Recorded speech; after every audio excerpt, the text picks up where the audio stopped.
Perkenalkan, nama saya Nia Kamelia. Di sini saya akan membahas tentang kelangkaan. Kelangkaan adalah keterbatasan sumber daya tersebut menyebabkan tidak terpenuhinya kebutuhan manusia sehingga menimbulkan kelangkaan. Ada beberapa faktor kelangkaan sebagai berikut.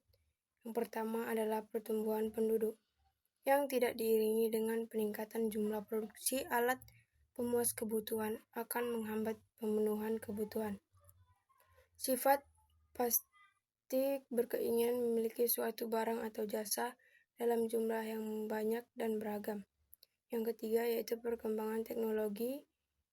Setiap negara berbeda-beda. Negara maju biasanya memiliki penguasaan teknologi yang lebih baik daripada negara-negara berkembang. Yang keempat yaitu demonstration effect, yaitu efek peniruan yang dilakukan oleh seseorang dalam mengonsumsi produk tertentu karena terpengaruhnya oleh pola konsumsi masyarakat.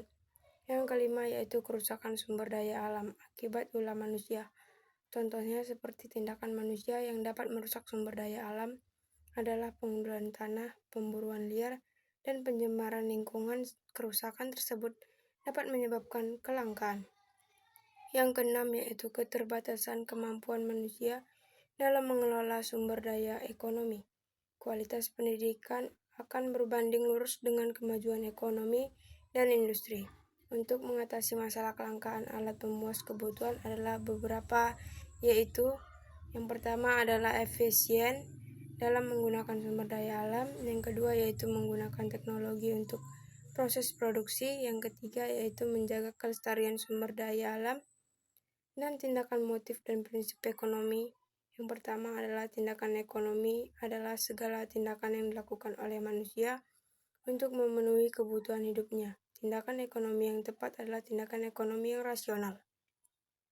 Yang kedua yaitu motif ekonomi adalah suatu dorongan atau alasan yang mendasari manusia melakukan tindakan ekonomi.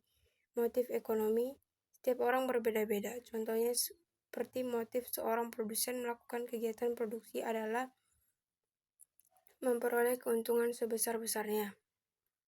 Berikut adalah berbagai motif ekonomi lainnya. Yang pertama yaitu motif memenuhi kebutuhan dan kesetaraan ekonomi. Yang kedua yaitu motif memenuhi misi sosial untuk membantu sesama dengan cara bergotong royong secara sukarela. Yang ketiga yaitu motif mendapatkan penghargaan dari pihak. Dan yang keempat adalah motif memperoleh kekuasaan perekonomian. Yang kelima adalah motif pertukaran barang. Keenam adalah motif pengaturan kegiatan ekonomi. Ketujuh adalah motif meningkatkan ketenangan pasar. Prinsip ekonomi yaitu berpikir yang digunakan oleh manusia dalam melakukan tindakan ekonomi, yaitu dengan pengorbanan tentu diperoleh hasil yang sebesar-besarnya atau dengan pengorbanan sekecil-kecilnya diperoleh dengan hasil yang tertentu. Ada beberapa hal yang harus diperhatikan. Yang pertama yaitu 1. Produksi yang dihasilkan produsen harus mengetahui segala hal terkait produk yang dihasilkan. Produsen juga harus memastikan produk tersebut diminati oleh konsumen. Yang kedua yaitu lokasi produksi harus mampu memutuskan lokasi produksi yang tepat agar tidak menimbulkan pembengkakan biaya produksi. Yang ketiga yaitu proses produksi. Produsen harus mengetahui cara terbaik dalam menghasilkan suatu barang sehingga proses produksi berjalan efektif dan efisien. Hal tersebut dapat dicapai dengan cara sebagai berikut. Pertama yaitu menyusun